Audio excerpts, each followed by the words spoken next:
Hey guys, you're watching Boondocking with Dennis. I've already been inside Wally World, grabbed a few things for the blessing box. Very few things actually, but you do what you can when you can. If everyone did that, what a wonderful world it would be. I've been boondocking for over 3 years now. And today was the first time I got robbed. Yep. $4.17 for gas. $4.19 last night a gallon. So technically gas prices are dropping, folks, but I did a video 2 days ago and it was $3.99 a gallon. Excuse me. Early morning frog in my throat. Some oleander on the left there.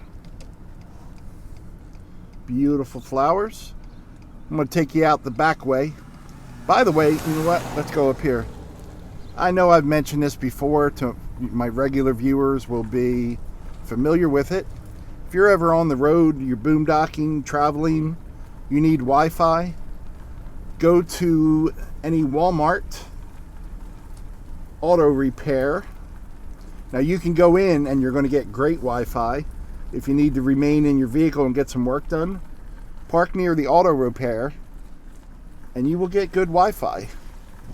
Walmarts are set up to have Wi-Fi in their auto repair area because their employees depend on it. And it's free, there's no code. And it's especially quick for uploads if you go early in the morning or later in the evening. If you go to peak usage times, basically working hours, it's going to be a lot slower. But it's there if you need Wi-Fi for uploading or downloading or watching Stranger Things on Netflix. JJ's Cafe, if you come to town, that's a good breakfast spot right there. Even though their sign is beat up, their restaurant is not. They got good lunch and breakfast there. This little parking lot brings us up by the high school. What time of day is it? 9:32. So school should be in session. Happy Wednesday, everybody. Oh, I wanted to say hello to Robert from Abilene. I was just getting robbed at the gas station and I met Robert. Good dude, comes down here once a month to go fishing. So good morning, Robert, nice to meet you. That's the middle school. I spent I don't know, hundreds of hours over the years parked in that kid pickup, picking up the boys and even the girls at some point. And then the high school's actually kind of right behind it. So when I was on kid pickup duty, we were very familiar. It would be go over to Coastal Oaks Church when they had a school and pick up the little guys. And then come over here and pick up the medium guys. And actually, the ones that were in high school would walk over to here. It was easier just to be in one spot, you know. Here is the community pool, and I'll give you this pro boondocking tip. It's a pretty good pool. Their hours are online, open swim, adult swim, classes. You can find it all online, and it changes season to season. Looks like maybe some aquatic exercise class is going on right now. And back here, spent many a time here. I'll tell you a story. There's this little that building on the right about dead center is like a snack shop. And I was at a table in front of the snack shop drinking a bottle of water. And I had the kids here. This is the baby pool, you call it over here, but it's awesome. It has a waterfalls and all that stuff. And the cop came over and told me The cop looked embarrassed. You could tell it wasn't his idea that I'm not allowed to bring food into the pool. And I said, well, I didn't bring any food into the pool.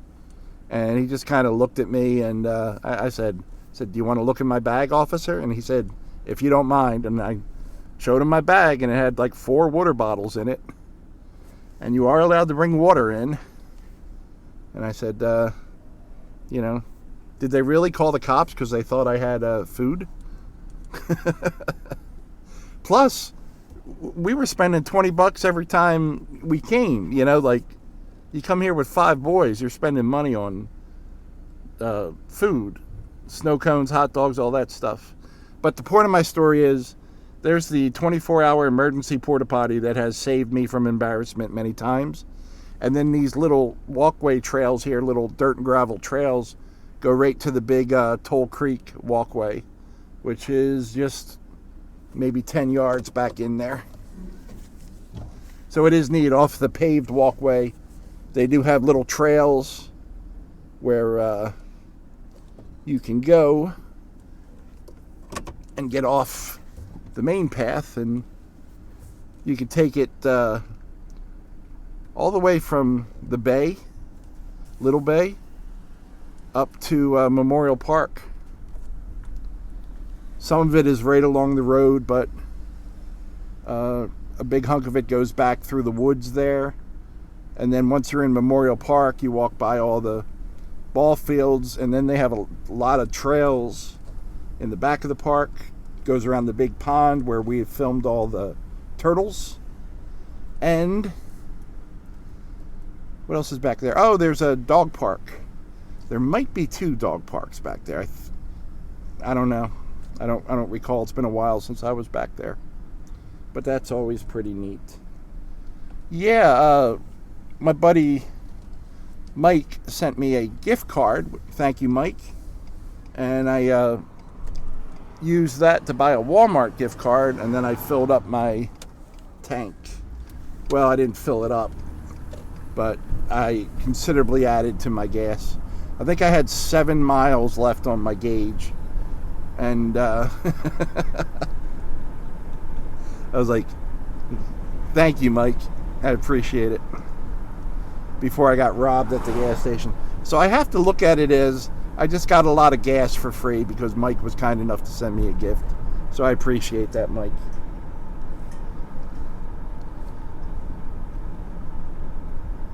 Yeah, this is I'm sorry, I'm checking my rear view mirrors. There's the high school football field. I spent time in there.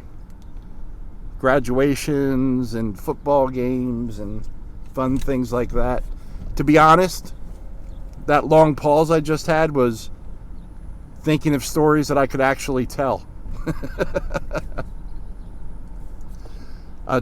This time of year is kind of neat. There's a lot of people not from around here that come to the beach, and they put on their summer dresses, and everyone wants a photo shoot nowadays. There's no more just taking pictures.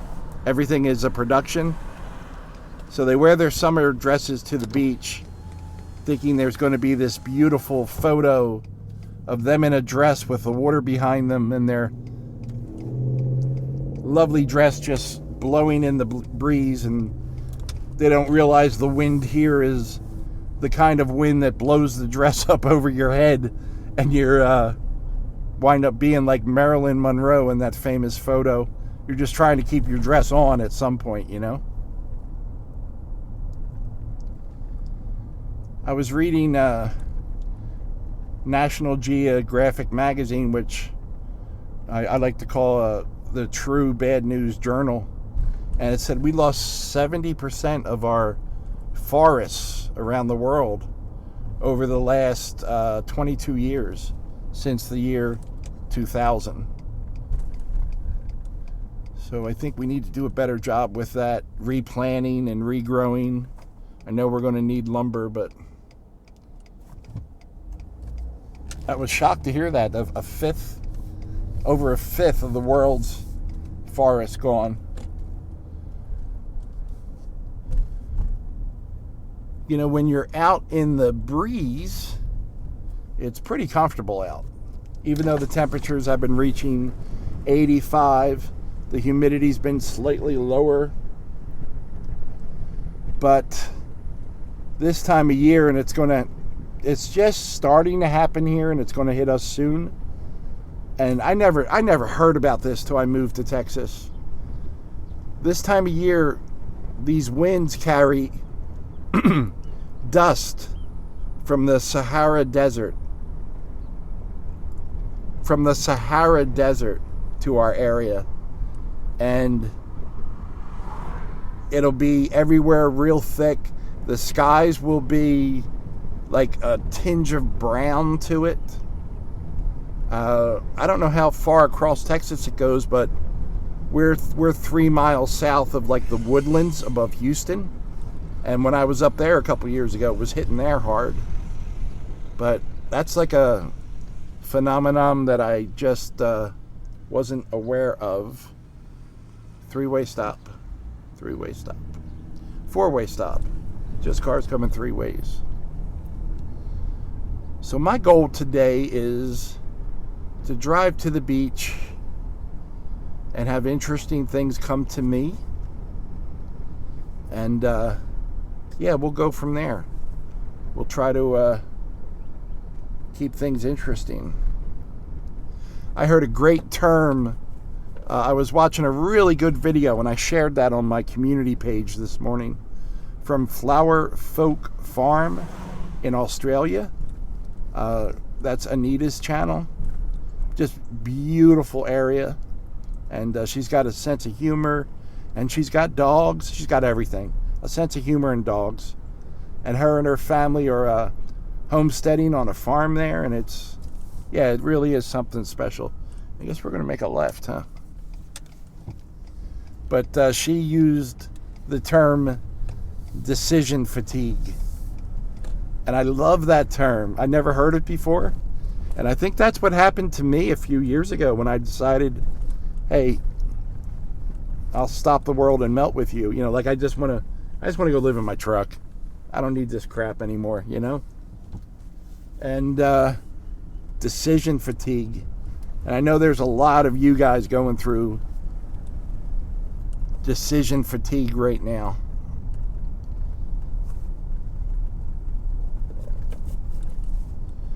I'm just looking at pretty stuff. It's a nice quiet street. Wow, with all that construction going on, it's nice to be on a nice quiet normal street. Look at that live oak. Wow, isn't that awesome? Can you tell which way the wind blows here? That's right out of a Sleepy Hollow tale right there. Well, there's a big construction vehicle coming at us. Dirt road to the left, dirt road to the right. I think we'll go straight by him. He's letting us go. That was nice of him. He probably needs more room than I can give him. Thank you, sir. More dirt road, lots of live oaks. Well, guys, it's been a good day so far. I'm going to make a left here because it's paved. Yay. You think it was a mistake washing my truck yesterday with all this dust? I washed it, and then when I went to get ice last night, I got something to tell you. This is weird. But when I went to get ice last night, the whole lip of my tailgate looked like someone poured a bucket of dirt on it, and all I've been doing is driving. So this has happened the last few days. I buy ice. That's the snow cone guy out cutting the grass. Morning, Richard. I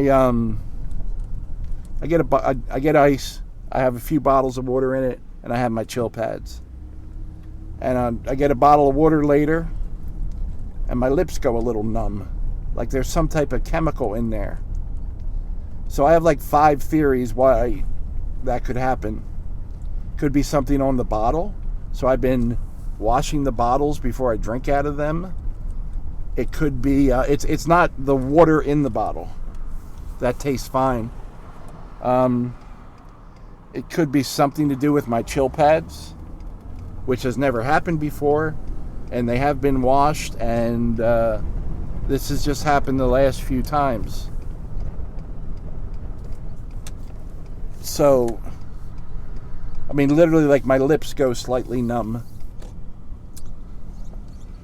It could be the ice itself, which I don't think it is, but it could be.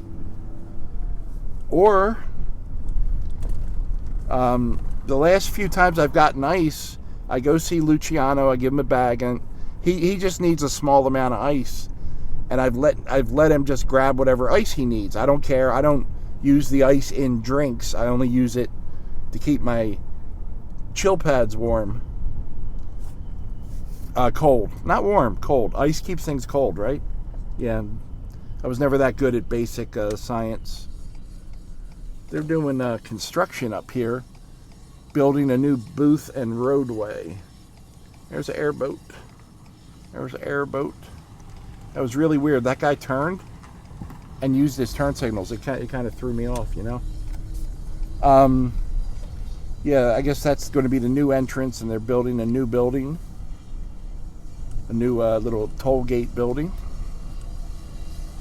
So this is the entrance to Rockport Beach. I'm going to roll up my window so I don't get that dust. That was nice of them.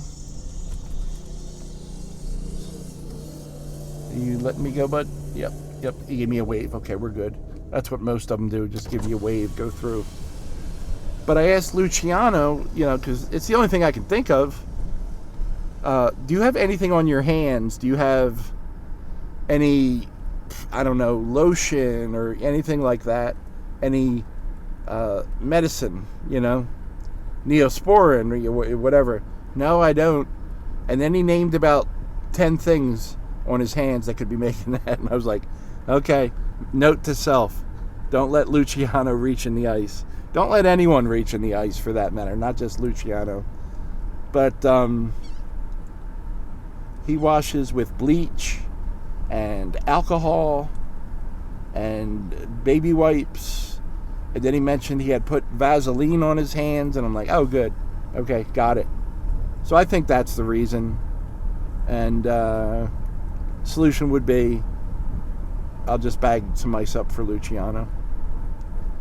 I use Dial liquid soap on my hands several times a day, and then rinse them thoroughly. Guys, is that enough rambling for one day? I think it is.